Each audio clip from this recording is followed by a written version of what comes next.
Assalamualaikum warahmatullahi wabarakatuh. Bismillah. Alhamdulillah, Ustadz Khalid Basalamah pada hari Jumat tanggal 15 November 2024 telah tiba di Makassar setelah berangkat dari Jakarta untuk memenuhi undangan resmi pejabat sementara Wali Kota Makassar, Bapak Andi Arwin Aziz. Sekaligus untuk mempersiapkan acara besar Tablik Akbar yang akan digelar pada hari Sabtu 16 November 2024 di Masjid Ikhtiar, Kampus Universitas Hasanuddin Kota Makassar, pada maghrib, waktu Indonesia Tengah. Setelah tiba di Bandara Sultan Hasanuddin, Ustadz Khalid Basalamah disambut hangat dan langsung jamu di restoran Apung Finisi yang terletak strategis di sekitar Pantai Losari yang merupakan ikon dari kota Makassar. Sembari menikmati suasana dan hidangan khas pesisir, Ustadz Khalid Basalamah berbincang akrab dengan pejabat sementara Wali Kota Makassar.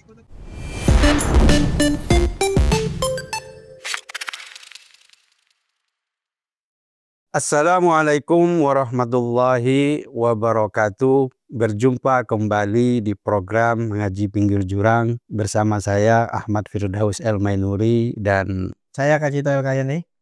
Gimana kabarnya Mas? Kabarnya ini musim hujan agak. Penampilan baru lagi. Baru lagi.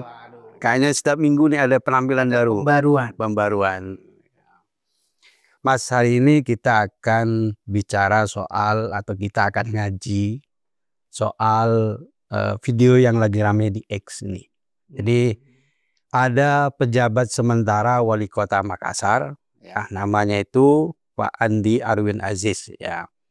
Dia itu lagi rame sekarang karena dituding memberikan karpet merah kepada salah satu Ustadz Wahabi, Khalid Basalamah. Jadi videonya ini rame, kemudian banyak mendapat komentar dari netizen. Ada yang mendukung, ada juga yang menolaknya. Gimana nih menurut Mas Kajito ini? Ya sebenarnya semua orang bebas berdakwah ya. Itu dulu yang kita garis bawahi. Jadi mau orang Islam atau orang Kristen, kalau dia ingin mendakwahkan agamanya tentu boleh, kan agama mengakui itu dan melindungi itu gitu. Itu yang harus kita patuhi bersama ya. Jadi meskipun Wahabi, mau Syiah, mau Ahlus Sunnah, mau Deobandi, mau apapun lah ya yang ada di Indonesia, kalau mereka masuk ke sini, selama dakwahnya tidak mengancam, selama dakwahnya tidak berbahaya, tidak mengandung anasir-anasir yang beresiko ya terhadap keutuhan bangsa, ya itu kita bolehkan, itu dulu. Cuman memang ada beberapa pihak yang kalau kita biarkan ya, kalau kita kasih toleransi, itu justru menyuburkan intoleransi gitu loh. Kalau kita kasih karpet merah, besok dia mentungin kita. Nah, ini yang dalam tanda kutip ya diwaspadai gitu ya. Saya baca ini Mas, baca postingannya dari salah satu netizen ya, namanya itu gagal hijrah itu ya. Jadi dia nulis begini Mas, pejabat sementara Wali Kota Makassar malah mengundang resmi Khalid Basalamah untuk acara Tablik Akbar. Pengen se-Makassar nggak bayar pajak, nggak ikut BPJS, nggak mau nyanyi Indonesia Raya. Nah, ini gimana nih Mas? Jadi sebenarnya akarnya panjang ya. Kalau kita ngomongin Wahabi, sebenarnya akarnya itu sejak NU didirikan sebenarnya kalau di Indonesia ya. Tapi kalau kita baca di sejarah dunia itu ya di awal tahun 1700-an dulu ya. Itu ketika ada seorang tokoh Muhammad bin Abdul Wahab ya. Sebelum negara Saudi lahir ini ya. Jadi di daerah sana itu dia pahamnya konservatif, keras. Dia memiliki paham pemurnian Islam. Bahkan dalam teks-teks sejarah itu dia sama keluarganya gak rukun. Sama bapaknya aja musuhan. Karena dia terlalu keras dalam menafsirkan agama ini sesuai kehendaknya. Jadi orang-orang diminta kembali ke Quran dan hadis secara tekstual. Tidak perlu lagi lah itu tafsir-tafsir yang aneh-aneh. Pokoknya tekstual aja, balik ke Quran hadis itu. Dan itu mempersempit cara berpikir umat Islam. Dan kemudian ketika dia bergabung dengan pendiri negara Arab sekarang ya, Abdul Aziz bin Al Saud itu benar kakeknya ya, tapi dinisbahkan kepada kakeknya. Nah, saat itulah terjadi apa istilahnya pemberantasan mazhab di Arab Saudi. Jadi kalau dulu di Mekah itu kan berbagai mazhab banyak ya. Jadi ada ya zaman ulama-ulama kita, pembesar-pembesar dari Indonesia itu waktu masih jadi ulama di Mekah misalnya, itu kan mereka mengajarkan ilmu kepada halayak. Sejak kerajaan Saudi berdiri, tepatnya didukung oleh ulama tadi, Muhammad bin Abdul Wahab tadi, itu terjadi pemberantasan, pembantaian, pembunuhan. Hanya ada satu mazhab yang diperbolehkan, mazhabnya Muhammad bin Abdul Wahab. Ya, karena ya tadi itu ya, karena jadi dia meminta umat Islam untuk kembali kepada Pemurnian Islam. Islam. Jadi Al-Quran dan hadis. Iya. Jadi karena mungkin ini senada dengan Al-Quran, Mas. Jadi dalam surat Al-Maidah ayat 3 itu disebutkan Bismillahirrahmanirrahim.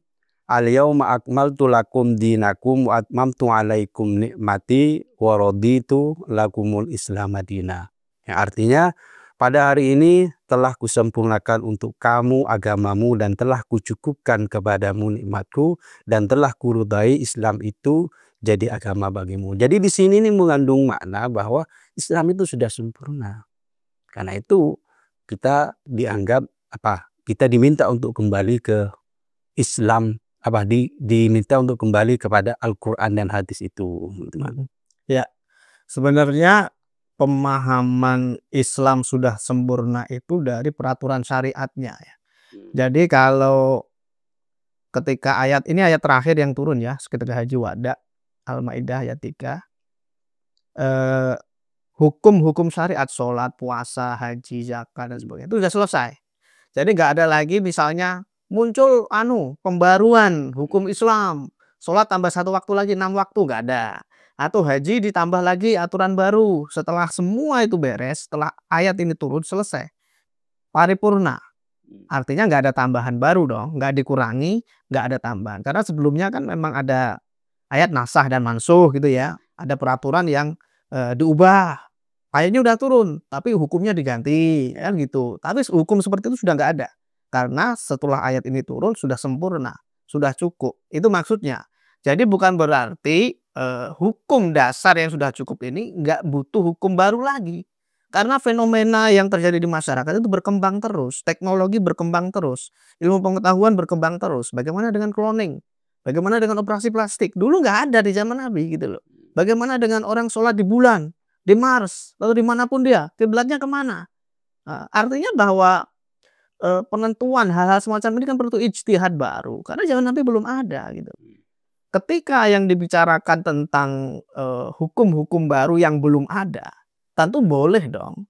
Atau ketika yang dibicarakan itu adalah tafsir yang diperbolehkan, tafsir ya. Jadi ini bukan mengubah hukum Islam, tapi penafsiran atas hukum Islam itu boleh-boleh saja. Dan banyak sekali hadisnya yang menyebut bahwa ikhtilaf di kalangan umat Islam itu justru berkah gitu. Karena apa? Kalau kamu ikut yang satu, kamu kalau salah kamu akan diampuni juga. Ikut yang satu lagi, kalaupun benar ya pas. Artinya apapun perbedaan yang ada di masyarakat yang didasarkan dari ijtihad ulama yang ilmunya udah cukup, yang pengetahuannya luas, dan ternyata mungkin keandaian saja kan pendapatnya banyak kan. Kalau semuanya benar kan pusing juga kita. Tapi kalaupun kebetulan itu tidak benar 100%, itu udah dimaafkan. Jadi untungnya di situ. Makanya pemahaman kelompok Wahabi yang mengatakan bahwa Islam sudah sempurna, maka kita kembali ke Quran dan hadis, nggak perlu ada tafsir-tafsir lain. Ya salah kaprah. Makanya kaum Wahabi itu memaknai tafsir tentang teks-teks yang seolah-olah mensifatkan Tuhan dengan jasad itu. Mereka tekstual juga. Tuhan bersemayam di arsy itu seperti orang duduk dengan jubah itu gitu. Tangan Tuhan di atas gitu kan ada ayatnya tuh. Ya seperti tangan kita katanya. Ada tangannya kanan semua. Waduh ribet juga ini memaknainya. Jadi pemaknaan secara tekstual itu terbatas. Makanya kenapa ada tafsir ulama itu untuk menjembatani ini gitu loh. Untuk memudahkan kita menafsiri ini. Makanya balik lagi ke sejarah lahirnya kelompok Wahabi. Kenapa dinamakan Wahabi? Sebenarnya kan nama pendirinya Muhammad ya. Jadi Abdul Wahab itu bapaknya. Abdul Wahab, Wahabi, Abdul Wahab ini bapaknya. Kemudian ketika mereka melakukan pembantaian luar biasa untuk menyebarkan paham ini waktu itu ya, untuk menyatukan seluruh Arab Saudi dengan satu paham Jadi paham Wahabi ini ada banyak kritik dari kelompok Islam, dari kelompok Barat, dari manapun. Ini kok agama ditegakkan dengan pedang gitu loh. Jadi kalau ada bahasa-bahasa perang ya, ayat-ayat perang yang dibahas di Logika Kumaila kemarin itu, nanti nyambung ke situ. Itu yang diterapkan oleh kelompok Wahabi. Konteksnya sudah nggak ada, dipakai terus. Meskipun memang ketika Wahabi lahir, memang orang masih hobi perang juga. Banyak terjadi peperangan. Jadi Muhammad bin Abdul Wahab inilah yang kemudian menyebarkan pahamnya di Saudi dulu, ya. Kemudian ketika terjadi revolusi Iran, ya, ketika kelompok Syiah mengembalikan peraturan ke negara Islam dari negara demokrasi, ya, kan itu Syiah menyebar itu ke seluruh dunia kan. Kelompok Wahabi atau Saudi ya di Arab Saudi itu takut kalau pamor mereka, kepalingan mereka itu kalah, gitu loh. Apalagi mereka sudah berkongsi dengan bloknya, blok Barat ya, Inggris, Amerika dan seterusnya. Makanya Wahabi ini juga memberikan sponsor untuk pahamnya disebarkan seluruh dunia termasuk ke Indonesia. Jadi sudah di sebelum awal kemerdekaan sebenarnya paham Wahabi ini menyebar. Dan disitulah ketika paham Wahabi mulai menguasai Mekah, ini kan orang-orang kiai-kiai kita cemas kan. Waduh, ini bahaya. Makam Nabi mau dibongkar bahkan waktu itu kan. Makanya ada itu rombongan dari Indonesia menggagalkan itu agar jangan dibongkar. Dan rombongan yang ke Mekah inilah ya, Hijaz ya, rombongan Hijaz namanya ya. Itu yang itu yang kemudian merumuskan lahirnya NU. Makanya Kiai Hasyim Asy'ari juga mengarang kitab khusus yang isinya membentengi dari pengaruh Wahabi. Jadi hari ini kenapa NU paling getol, paling keras melawan Wahabi? Karena NU berdiri itu tujuan utamanya hanya satu, membentengi Wahabi. Maka sampai hari ini kalau ada NU kok malah deket-deketan Wahabi, saya juga heran. Ini orang kacang lupa kulitnya mungkin. Atau ada yang mengatakan ulama Wahabi mantan pengurus NU kan ada itu. Itu aneh juga. Karena NU berdiri, Kiai Hasyim dan sebagainya itu mendirikan NU itu menghalau paham bahaya ini. Kenapa begitu? Karena semua teroris yang Muslim ya, akarnya dari Wahabi. Semua. Tapi gini Mas, di X itu ada banyak komentar ya. Kita kembali lagi ke video yang viral itu ya. Jadi ada banyak komentar dari netizen. Ada yang bilang begini Mas. Alhamdulillah wali kotanya waras, dijauhkan dari godaan buzzer dan yang terkutuk. Jadi ini mendukung ya, mendukung Ustadz Khalid. Ya, mendukung Ustadz Khalid dan mendukung Pak BJ ini. PJS yang jidatnya hitam itu ya? Jadi mendukung ini. Ada lagi nih. Mantap. Ulama dan umaro sinergi. Lanjutkan di daerah-daerah lain. Jangan malah ngundang artis dangdutan dan lain-lain. Ini dukungan. Jadi ada netizen yang berkomentar kalau ini bagus. Karena apa? Karena ulama dan umaro bersinergi. Ada juga yang bilang nih Mas, jadi selama ini ikut kajian Ustadz Khalid nggak ada tuh yang diajak radikal, malah diajak taat pada pemerintah, jangan demo, berislam sesuai tuntutan, hormati orang lain, agama lain, terus radikalnya di mana? Nah, ini ada netizen yang bertanya seperti itu. Ini gimana Mas? Ya, yang komentar kebetulan kelompok Wahabi juga. Kelompok pendukungnya Riza Basalamah, Khalid Basalamah, Ustadz Jawas siapa itu banyak lah ya tokoh-tokoh dedengkot Wahabi di Indonesia. Artinya gini, kita balik ke klausul awal bahwa kalau mereka dakwahnya baik-baik aja, itu nggak ada batasan, silahkan monggo. Tapi kalau dakwahnya itu mengharamkan lagu Indonesia Raya, mengharamkan tradisi seperti wayang, mengharamkan BPJS bahkan, mengharamkan bayar pajak ya. Itu atau dari kelompok lain kalau bukan Wahabi dulu HTI ya, sebenarnya itu 11-12 ya, cuma kelompoknya beda organisasinya tapi pahamnya sama. Itu juga mengharamkan nasionalisme gitu loh. Artinya bahwa kelompok ini ketika mereka Ustadz Khalid misalnya itu memang tidak langsung kamu jadilah teroris, gempur gereja, nggak bilang gitu. Kamu lawan pemerintah, nggak ada. Wahabi itu justru malah sebaliknya, mereka sangat taat pada pemerintah. Jadi yang berontak, yang protes demo itu bugot. Itu memang tradisi yang dibentuk di Arab Saudi ya. Jadi antara bin Al Saud dengan Muhammad bin Abdul Wahab ini sudah berkomitmen mereka sepaket. Jadi kamu dukung aku dari segi keagamaan, dari segi fatwa-fatwa yang menguntungkanku. Sementara aku akan mendukungmu dari kekuatan, dari politik dan sebagainya, dan kekerasan dengan pasukan. Nah, inilah makanya kenapa semua mutawa istilahnya ulama Wahabi itu di Arab Saudi itu pasti mendukung raja waktu itu ya, waktu itu. Tapi kemudian ada perubahan kebudayaan besar-besaran ke ini Pangeran Muhammad ya sekarang. Nah, sekarang ya. Karena dia melihat bahwa Arab Saudi kalau ya gini nih puritan ini bahaya, ini nggak bisa berkembang. Makanya dirombaklah di sana hukum-hukum yang ketat, orang yang khutbah kritik pemerintah ditangkapin, lagi khutbah enak-enak ditangkapin dulu. Tapi kan benar Mas, jadi kalau di Wahabi sendiri kan memang nggak boleh kan, maksudnya mengkritik pemerintah, itu nggak boleh. demo pemerintah nggak boleh. Jadi kalau ada ceramah di sana kemudian mengkritik pemerintah ya pasti ditangkap. Iya kan? betul, makanya memang justru mungkin caranya ya habis khutbah harusnya kan udah turun baru dianggap, tapi ini nggak sabar gitu, masih khutbah di atas podium ditarik sama dia. Nah ini yang ya itu oke lah, itu terserah mereka kan, itu peraturan di sana. Yang jelas bahwa fenomena di Arab Saudi jilbab sudah nggak wajib, perempuan sudah bisa nyetir sendiri gitu ya, sudah ada pekerjaan-pekerjaan yang untuk perempuan pun dibuka. Dulu kan nggak boleh, khusus laki-laki, perempuan ya paling sekolah perempuan jadi gurunya itu aja, nggak ada yang lain. Jadi memang sangat terbatas waktu itu, sangat bergantung pada laki-laki. Nyetir aja nggak boleh sendiri kok, harus ada mahram yang mendampingi, ribet lah pokoknya waktu itu. Dan itu dibuka, makanya protes dari kelompok Wahabi itu sangat keras dan itu ditangkapin sama pemerintah. Nah ini yang kontras dengan Indonesia, ya Wahabi di sana sudah direduksi, sudah dibatasi, yang Puritan dijadikan agak sedikit modern lah meskipun mereka mungkin melawan ya. Di Indonesia malah masih sama gitu loh, masih jidatnya hitam, masih jenggotnya panjang, masih hal-hal yang sifatnya itu itu hanya simbol-simbol nggak penting gitu loh. Itu yang dibesar-besarin di Indonesia, yang itu yang diberantas di Arab Saudi. Makanya saya heran pejabat sementara ini ya, saya nggak tahu apakah dia termasuk Wahabi juga. Kalau lihat potongannya si jidatnya yang hitam, jenggotnya potongannya ya, saya nggak tahu ininya ya. Itu memang kelompok Salafi Wahabi begitu.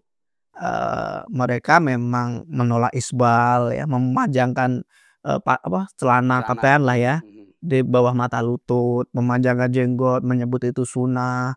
Terus asari sujud dimaknai sebagai jidat hitam. Padahal asari sujud itu maknanya apa? Wajahnya cerah, bercahaya, penuh kegembiraan, adem, mengayom, itu loh asari sujud itu. Penafsiran yang benar ya. Tapi bagaimana asari sujud apa? Jidatnya hitam. Kalau hitam kamu berarti sujudmu keras itu. Ulama NU itu taat. Soalnya NU itu sholat malam juga, tapi gak ada yang jadi jidatnya hitam gitu loh. Artinya bahwa klaim-klaim sepihak inilah yang berbahaya, dan itu yang telah dipraktekkan oleh PJS tadi. Pemerintah memfasilitasi kelompok yang doktrin berbahaya. Memang nggak secara langsung ya, nggak bilang kamu memberontak sana, nggak ada. Tapi dalam paham-paham yang ketat ini lahirlah pemikiran yang lebih ketat lagi, gerakan yang lebih ketat lagi. Ketika satu kelompok mengharamkan kelompok lain, orang maulidan bid'ah katanya. Orang tawasul, ziarah kubur, bid'ah, khurafat, dan seterusnya. Orang baik-baik Islam, baca syahadat ya, sholat, zakat, puasa, dikatakan kafir katanya.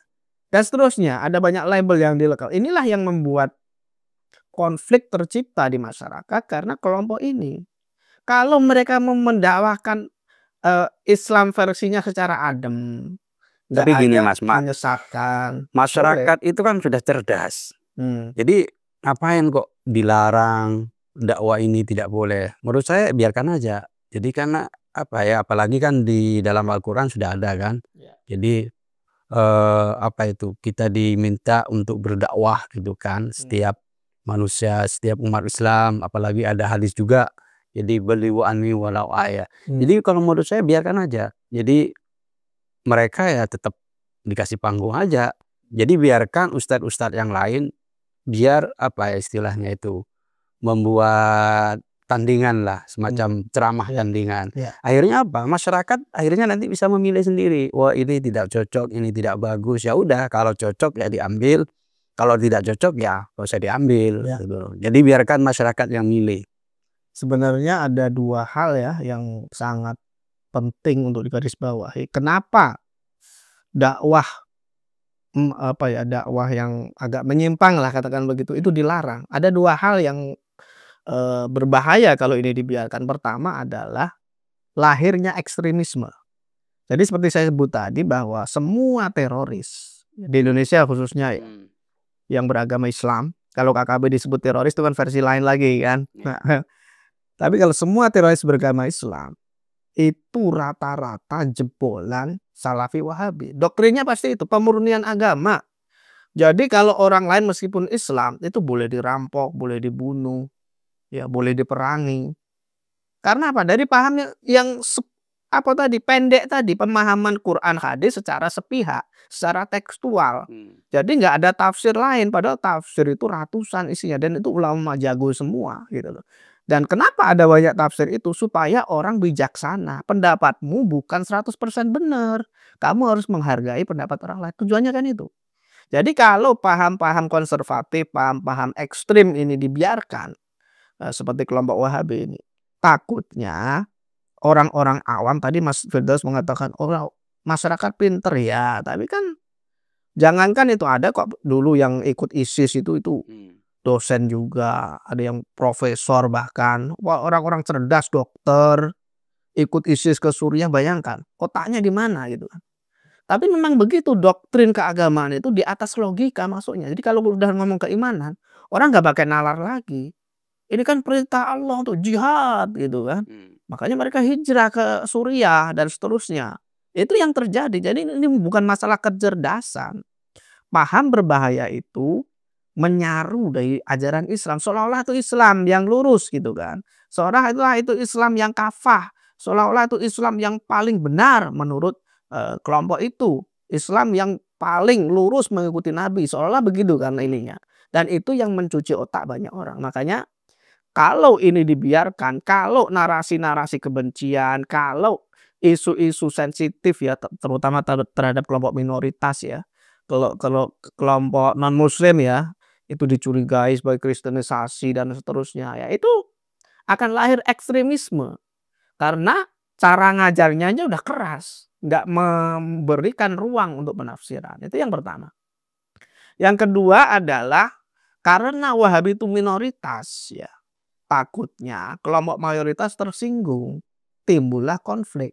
Coba bayanginlah Mas Firdaus tinggal di suatu kampung sudah dari lahir, kemudian ada pendatang baru sok-sokan khutbah, kamu ini nggak bener, sesat, kamu ini murtad, kamu ini bid'ah, nggak boleh maulid, nggak boleh Agustusan, nggak boleh nyanyi Indonesia Raya.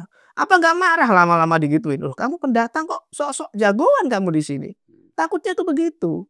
Jadi jangan sampai ya jamaah yang lebih besar, NU, Muhammadiyah dan yang lain, lama-lama kan tersinggung juga kalau disebut dikit-dikit kamu sesat, kamu kafir. Kalau terjadi konflik yang rugi siapa? Negara juga kan. Makanya negara harus hadir, harus memfasilitasi, harus menertibkan. Khalid Basalamah, Wahabi, Salafi, kamu boleh berdakwah, jangan menyesatkan yang lain. Kamu boleh mengajak orang, ayolah ikut aku yang paling lurus, aku yang paling benar, silakan, itu hakmu. Tapi kamu jangan menyebut orang yang ziarah kubur itu khurafat. Jangan menyebut BPJS itu haram. Jangan menyebut wayang itu bid'ah, nggak benar, bukan tradisi Islam dan seterusnya. Ya Karena tadi itu Mas, mereka kan salah satu ayat yang sering mereka pakai, Bismillahirrahmanirrahim, udhulu fisilmi kafatan. Ya. Itu kan seperti itu, ayat yang biasa mereka dipakai kan. Ya. Jadi masuklah ke dalam Islam secara menyeluruh, secara kafah. Jadi apa-apa yang tidak sesuai dengan Islam dan tidak diajarkan oleh Nabi, maka itu dianggap bid'ah. Wa kullu bid'atin dhalalah, kan begitu mereka. Setiap bid'ah, sesuatu yang tidak diajarkan dan tidak ada di masa Nabi, kalau dibuat-buat, dilakukan ya itu bid'ah. Dan setiap bid'ah itu ya sesat gitu loh. Ya. Ini ada dua hal berarti, yang pertama ayat, yang kedua hadis ya berarti kan. Yang ayat pertama itu soal udkhulu fisilmi kafah wala tattabi'u khutuwati syaitan dan seterusnya itu.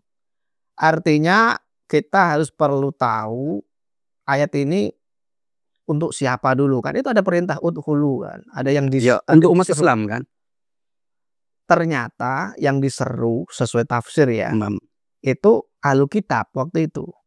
Jadi ahlu kitab yang diminta untuk masuk Islam secara kafah, secara sempurna.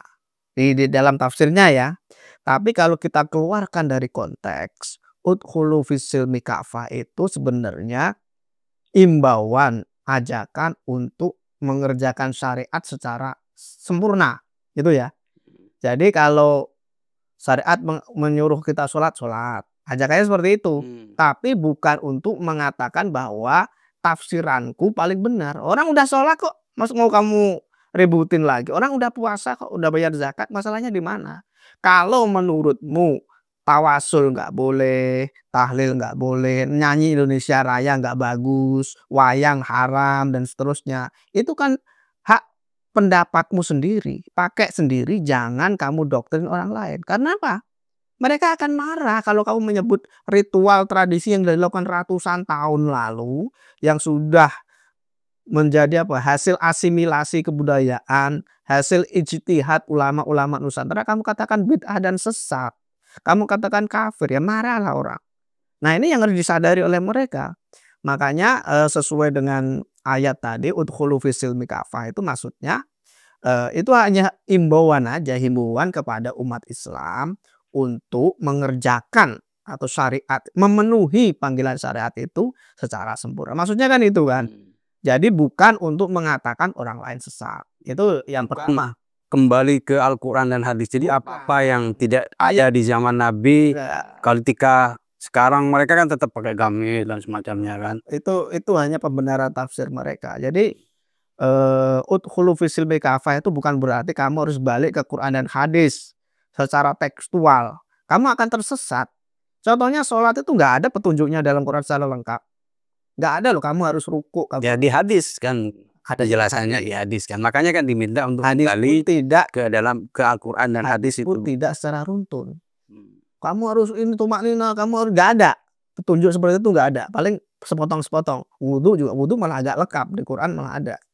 Artinya apa? Kalau kita ingin tekstual ke Quran dan hadis, kita akan tersesat. Yakin lah ya.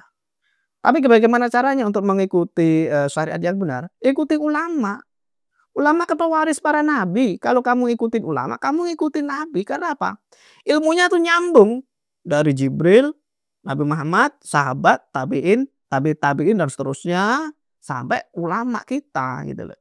Jadi silsilah keilmuan ini yang penting, yang harus didakwakan. Kamu kembali ke Quran hadis kalau tanpa bantuan ulama apa aja bisa gitu.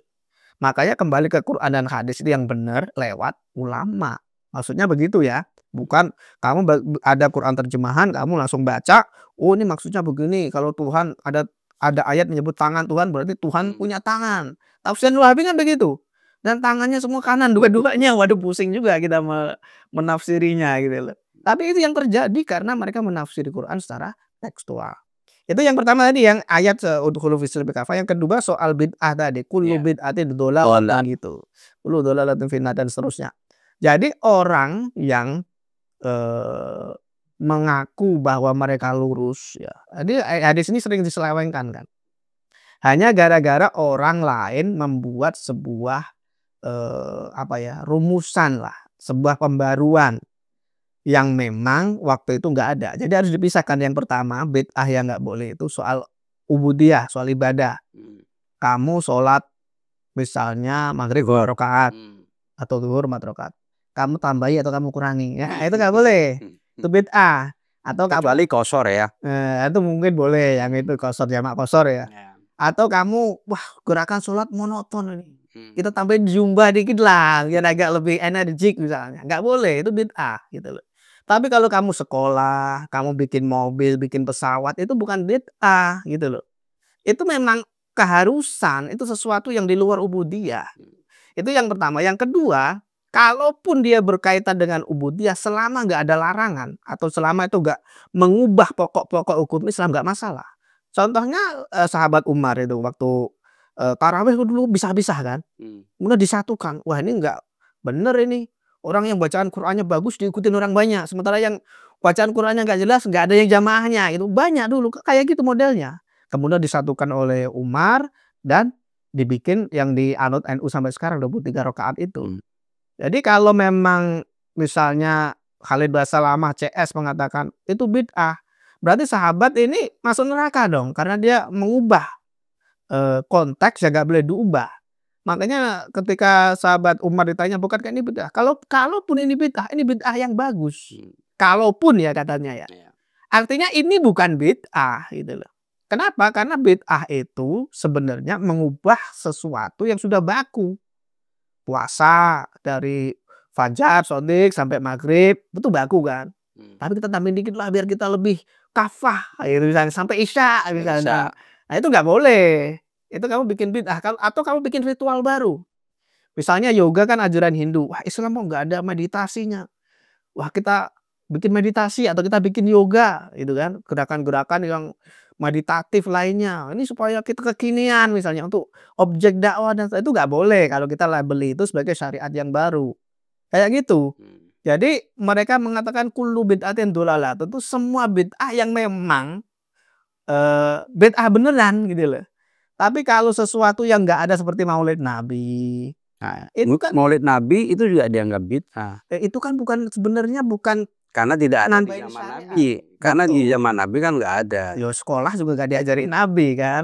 Kita terbang di atas pakai pesawat juga gak diajarin ngapain. Kamu naik onta aja gitu loh. Karena itu mobil, pesawat, jet dan itu gak ada di zaman Nabi. Ngapain kamu naik ke situ gitu loh. Artinya banyak hal yang gak ada di zaman Nabi. Kalau kita ikut itu listrik tuh gak ada di zaman Nabi. Internet gak ada di zaman Nabi. YouTube HP nggak ada ya. HP gak ada. Tapi Khalid Basalamah ceramahnya di YouTube. Itu bid'ah juga dong. Gitu loh. Jadi kelompok Wahabi ini kadang-kadang karena secara tekstual akhirnya malah meledak sendiri dengan situasi yang mereka hadapi. Dan ini yang kalau kita biarkan saya takutnya pola pikir yang sempit, kolot, yang tidak berkembang ya, yang memusuhi kelompok yang lain, ini yang meninfeksi masyarakat. Kalau Mas Firdaus bilang masyarakat kita kan udah pintar, nyatanya banyak dokter, profesor yang terjebak ke Suriah. Nyatanya ada yang jadi teroris, gitu loh. Jadi sebutan pinter itu bagaimana sih? Kita nggak ada batasan yang mutlak, itu sangat subjektif. Pinter apa dulu, gitu loh. Bisa jadi dia secara keilmuan pinter, tapi ternyata untuk membedakan yang baik, yang benar, untuk membedakan bahwa ini menyalahi hati nurani, itu mereka nggak bisa. Ini Mas, saya mau baca satu komentar dari netizen yang kontra. Kalau tadi kan saya baca yang pro lah. Nah, sekarang saya baca yang kontra ini. Pejabat negara kok undang Basalamah? Orang kayak gini kok dibiarin? Ada apa dengan Republik ini? Ibarat sedang memasang bom waktu. Pejabat negara. Tapi kan kalau kita berdakwah bisa di mana saja. Bisa dengan siapa saja gitu kan. Nah, kenapa kok di sini bilang pejabat negara kok undang Khalid gitu Mas? Makanya memang PJS itu ya si Andi ini itu memang agak keterlaluan lah menurut saya. Artinya bahwa itu kan sesuatu yang sensitif ya. Oke, Khalid punya hak untuk berdakwah selama dakwahnya nggak memecah belah, nggak memancing konflik. Tujuan pemerintah kan sebenarnya hanya ingin mewujudkan situasi yang kondusif aja, Kak. Tugas pemerintah itu sebenarnya untuk menjahit semua kepentingan supaya masing-masing bisa berjalan. Jadi kalau mayoritas masyarakat itu nggak berkenan dengan si Khalid misalnya atau siapapun lah ya, nggak hanya Wahabi, misalnya ada yang nggak suka dengan tokoh Syiah atau tokoh Ahmadiyah atau tokoh apapun itulah yang memancing keributan di masyarakat, pemerintah itu yang pertama jangan memancing di air keruh gitu loh. Mereka boleh, tapi mereka harus punya situasi sendiri. Khalid Basalamah kan punya jamaah seperti artis hijrah itu kan. Mereka punya jamaah sendiri. Ya khutbailah jamaahmu itu, oke, nggak masalah gitu loh. Ketika kamu berkhutbah di khalayak umum, di Nahdliyin Muhammadiyah yang sudah punya organisasi, kemudian kamu kafirkan, kamu sesatkan sehingga keluarga itu pecah. Bapak sama anak bertengkar gara-gara anaknya ikut Khalid Basalamah misalnya. Sementara bapaknya masih ikut Kiai NU gitu kan. Akhirnya bertengkar, kafirkan dan itu kan gak bagus akhirnya gitu loh. Jadi sebagai pejabat pemerintah itu kalau bisa bibit-bibit berbahaya ini jangan disemai, jangan dibiarin. Ini malah dikasih karpet merah. Itu kan gimana gitu loh. Kalaupun dia Wahabi misalnya, kalaupun si Andi ini Wahabi ya, saya nggak tahu ininya, tapi kalau lihat fisiknya kan kayaknya memang wah nggak jauh-jauh gitu lah. Itu ya mbok ya jangan mengumbar gitu loh. Itu kan namanya kamu nantang. Itu artinya kamu orang yang sudah gelisah dengan gerakan Wahabi, dengan gerakan-gerakan yang lain ini, malah kamu kasih medan perang gitu loh. Akhirnya tojok-tojokan, gontok-gontokan, nanti yang rugi kan kita semua. Makanya pemerintah itu harus bijaksana. Bukan berarti saya melarang orang itu. Silakan berdakwah. Boleh. Khalid boleh berdakwah? Boleh. Tapi ya kamu harus tahu situasi kondisi. Jangan kamu nyemplung ke minyak panas yo, kejang-kejang kamu gitu loh. Akhirnya heboh seluruh Nusantara dan akhirnya kita semua jadi terpancing. Jadi wah ini kok ngapain sih ribut-ribut gitu loh. Kok udah sama-sama Islam aja kok masih mengkafirkan, masih itu kan nggak enak dilihat juga. Makanya semoga aja lah pemerintah juga nggak jor-joran gitulah ya. Artinya mereka juga harus bisa bijaksana menyikapi. Semua kelompok kalau bisa diayomi, dipayungi, tapi anasir-anasir yang berbahaya, anasir-anasir yang menjadi bibit ekstremisme, terorisme itu harus jadi fokus khusus. Ini berbahaya. Kalau kamu kasih ruang atas nama demokrasi, besok demokrasi yang dicaplok. Dan ini yang harus diyakini oleh seluruh masyarakat khususnya pemerintah Indonesia. Kira-kira gitu, Mas. Diskusi yang menarik dan ngaji yang menarik ini, Mas Kajito. Terima kasih, Mas Kajito. Sama. Demikian pemirsa Cokro TV, semoga kita bisa mengambil hikmah. Kami hanya ingin mengajak Anda untuk melihat isu persoalan keislaman dari berbagai sudut pandang supaya kita tidak terjebak pada pemikiran yang kaku dan sempit yang mudah menyalahkan dan mengkafirkan kelompok lain. Mari kita jaga persatuan, hargai perbedaan. Demikian, wassalamualaikum warahmatullahi wabarakatuh. Waalaikumsalam.